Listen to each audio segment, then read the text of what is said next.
trading going on, and I guess I'll join in because I want to do this for quite some time. Actually, months ago. In fact, last year when this was a thing with the fast food things, because this first came out with the fast foods. By the way, you can use a website. You don't need to use Photoshop. I'm just using Photoshop because it's very convenient for me.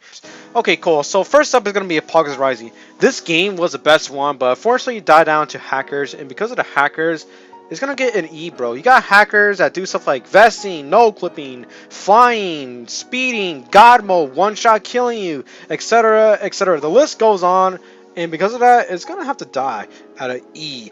To be fair though, that game is fairly old. It's like 6 years old. But that game, man, it was one of the best games to exist. It was a front page game.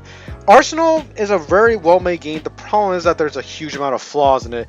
Lag, frame rate droppings, and mesh corner poppings. What I mean by that is that if you go on certain maps and shoot around a corner, congratulations, your bullets are gonna hit that mesh instead of going to the person you aim for. And because of that, it's gonna get an A. It's definitely not one of the best games as in terms of quality wise, because there's a fair share amount of flaws in there. Hackers were starting to ruin this game, but I haven't really seen one, so I think Arsenal, aka Rolv, is starting to crack down on those dudes. Blox Hunt is basically a game where you become a prop and get killed by a seeker, and when you get killed by him, you join the seekers and try to find the props to win the game, or the props can also win the game. It's a very fun game, but the problem is it's pay to win.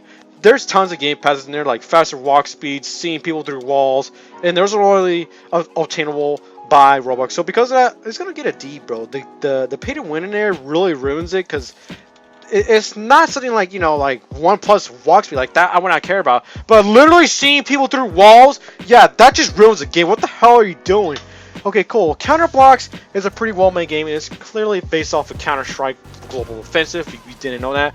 And to be honest, there's not really that many flaws besides the hackers, and because of that, I'm gonna have to give it an A. It stands right next to Arsenal. Both games made by Rolv, by the way, and both games are very fun to play. I don't like how the guns work in that game though, because when you move, your gun goes to whack. It doesn't go anywhere where you aim at. It's like cool, but I'm not really gonna complain about that too much. Epic Minigames is very fun to play with friends, but other than that, it's and mostly and pretty much unoriginal. But I'm gonna give it a B. It still is fun to play, and definitely not poorly made at all whatsoever. It's still a great game to play with friends, but playing by yourself, not so much. Fleet the Facility, a well-made game, and basically you go around as a dude who tries to kill you with a hammer, and tap, you type on some computers and escape. As a dude with a hammer, you kill everyone by putting them into freezers. Pretty well made game, but the problem is that there's not really a whole lot to do, so I'm gonna give it a B.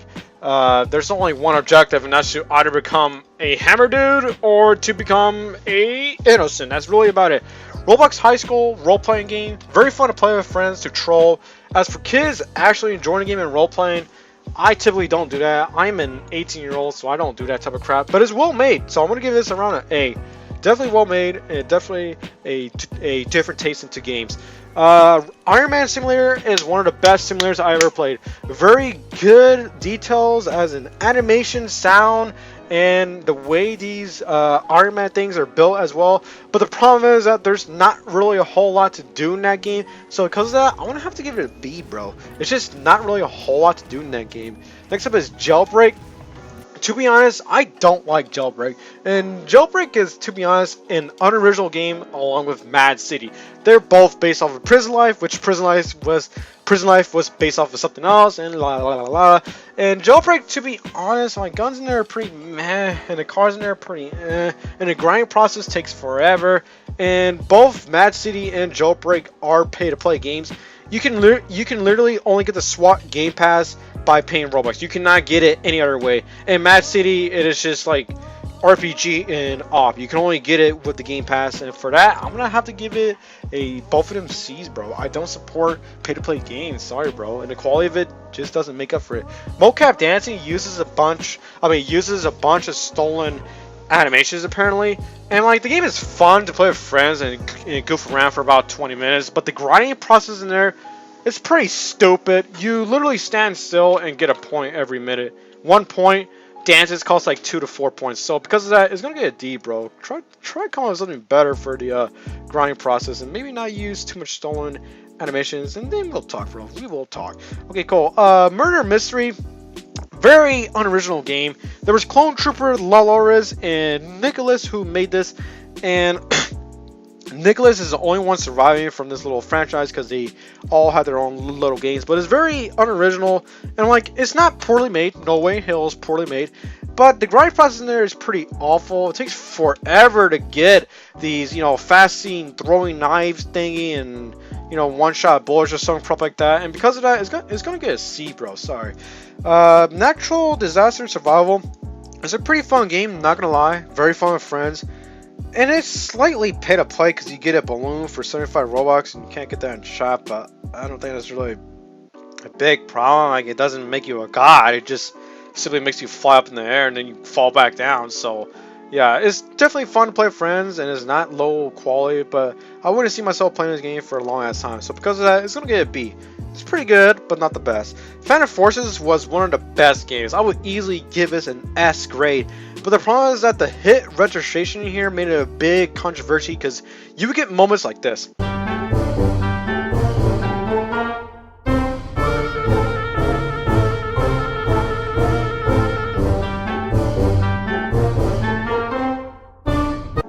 And that really ruined the game. So because of that, it's gonna get a B, bro. I don't want to play a game and then just have him. Oh, I lied. See, I don't want to play a game and then not see my gun work because that's not how guns should work. And they took a very long time to fix that. I don't even know it's fixed right now, but I'm not gonna go back to the game. They ruined it for me already with that little thing. Reason Die is a game made by Bloxburg that he has been doing it for about, I don't know, 12 years or something. It is pretty well made for only one developer that scripted all of this. The maps and animations and skins were mostly made by devs who were not paid by Bloxburg. And the game itself is kind of meh overall. I'm like, guns in there work very stupidly. I'm like, you buy a red dot sight on a HK416 and you stand still, aim still, take a shot, goes to the left. What's the point of buying a sight if it doesn't work? This game is very grindy at the best, but then it tends to get boring at the higher ranks. So I'm gonna give it a C just because it's very well made. In terms of there's no bugs, besides right now for the boss might get crashed your entire server. But it's definitely not one of the worst games out there, but definitely not one of the best games out there. It is also pay to win for a certain amount of time. Like in the beginner's realm, you can literally buy a gun that's made for rank 25s and you can beat down rank 9s with it. So that's why it's pay to play for a certain amount of time.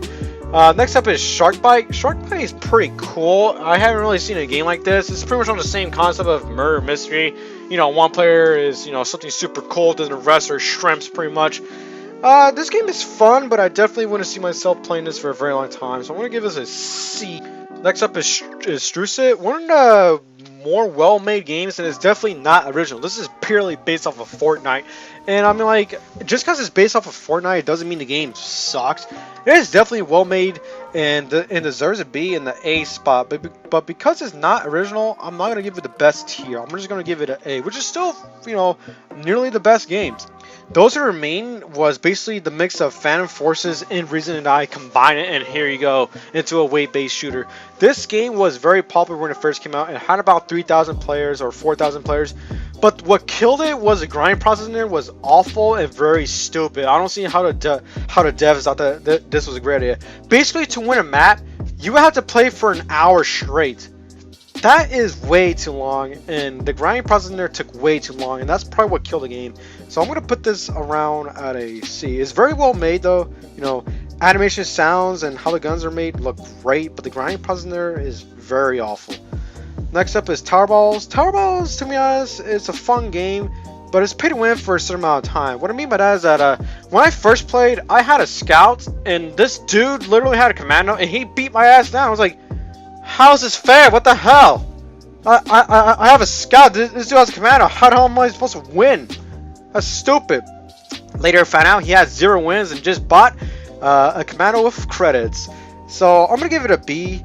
It doesn't deserve an A because Planet takes way too long to release new content, and the game gets extremely laggy with more than 40 zombies on the map. It gets extremely laggy, and your tower start to get phased by it. So because of that, it gets a B. Welcome to Bloxburg is pretty much the same as Roblox High School, but there's a slight fee, and because of the fee, you know what, bro? I'm gonna put it as a B, bro. Sorry, bro. No, I'm just joking. It's pretty much gonna get the same result as Roblox High School. Definitely not poorly made, and probably one of the better role-playing games. Wolf's Life, I'm like, it's very well made and it's a role-playing game, but there's really not a whole lot to do. You just pretend to live as a wolf, and if you're not into this stuff, congratulations, the game is not for you. But there's not really a whole lot to do besides just run around and be a wolf. I'm like, unlike high school, you could be a principal, teacher, basketball coach, policeman, stuff like that. While here, you can't do that. You're just a wolf. That's it. And because of that, it's gonna get a D, bro. Sorry. It is well made. I'll give it that. But there's just not a whole lot to do in there. Zombie Rush is pretty much a cartoony version of Those Who Remain. This came out before Those Who Remain, though, by the way. And I mean, like, it's pretty much a wave-based shooter. This game is slightly pay to play because there's certain game passes in there that are only purchasable by Roblox, but those are not the best weapons in there. There's certainly free, better weapons in there. Unlike Jailbreak, where literally the best weapon is a pay-to-play item, and in Zombie Rush, congratulations, you don't have it. So because of that, it's gonna get a B. This game is very fun to play with friends, and I have played this game for like an hour or so straight, but it's definitely not a game worth playing for longer than that. And that is my little list right there. Most of them are C's, and only a handful are A's and B's, and only some are D's and E's. These, to be honest, like, those games are fun, but they each have their own flaw, such as Blox Hunt just being pay to play. I'm not gonna support a game like that whatsoever. Remove the crap, and it's heavily like those features for pay to play is OP. It's like free wall hacks. Like, what the hell? What's the point of hiring as a prop if they could just see through the walls? Mocap Dancing, stolen animations, and the grind process in there is awful. Wolf's Life, again, very well made game, but there's not a whole lot to do in there. And then Pox Rising kill itself with the hackers. Okay, there's my little list there. Hope you liked it. Thanks.